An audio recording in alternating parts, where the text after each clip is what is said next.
ఏం చేస్తున్నారా? Cycle chain ఎంతసేపు రా? లోపలికి ఇరికింది, మళ్ళీ ఏం చేయాలి?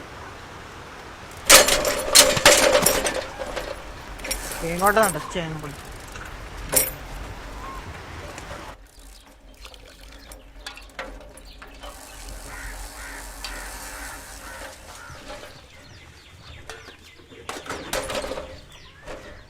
చిన్న ఛాయరా చూసేటప్పుడు చూస్తారు, నవ్వుటప్పుడు నవ్వుతారు, తర్వాత బాగా తొక్కుతారు, ముచ్చట్లు చెప్తారు.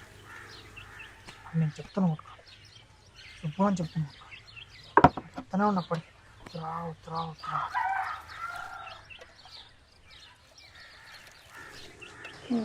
బాగా ఎడికెళ్ళి వచ్చింది అసలు, సాఫ్ట్ అయింది.